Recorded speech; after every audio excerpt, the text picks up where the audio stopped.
हमें यहाँ 30 स्टूडेंट्स के मार्क्स गिवन है मैथमेटिक्स में। हमें इसका फ्रीक्वेंसी डिस्ट्रीब्यूशन टेबल बनाना है। फ्रीक्वेंसी डिस्ट्रीब्यूशन टेबल में पहले तो जो मार्क्स हैं मैं वो लिखता हूँ, कौन कौन से मार्क्स हैं मेरे पास।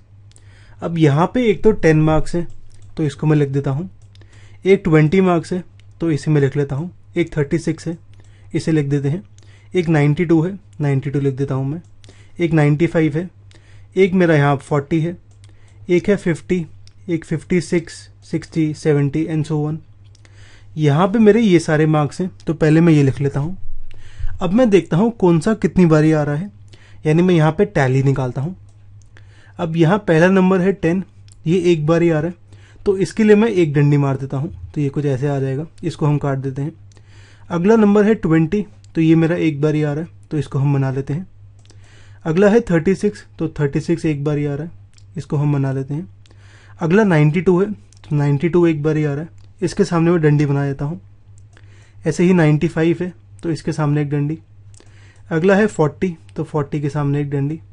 फिर 50 तो 50 के सामने एक डंडी।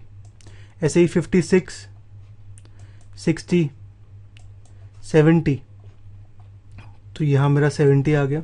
फिर मेरा 92 दोबारा है तो मैंने यहाँ पे एक और डंडी मार दी 92 के लिए। फिर 88 है तो 88 कैंसिल, यहाँ डाल देते हैं। एक 80 है तो 80 यहाँ पे आ गया।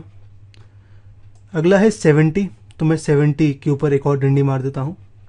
अगला है 72 तो 72 मेरा कुछ ऐसे आ गया। सिमिलरली हम बाकी कर लेंगे यहाँ पे।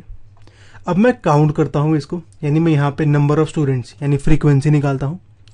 अब यहाँ एक ही डंडी है तो यहाँ 1 होगा, यहाँ भी एक है तो यहाँ 1 होगा, यहाँ 3 है तो यहाँ 3 होगा। सिमिलरली यहाँ 4 है तो 4 एंड सो ऑन। तो मेरा फ्रीक्वेंसी डिस्ट्रीब्यूशन टेबल कुछ ऐसे आ गया।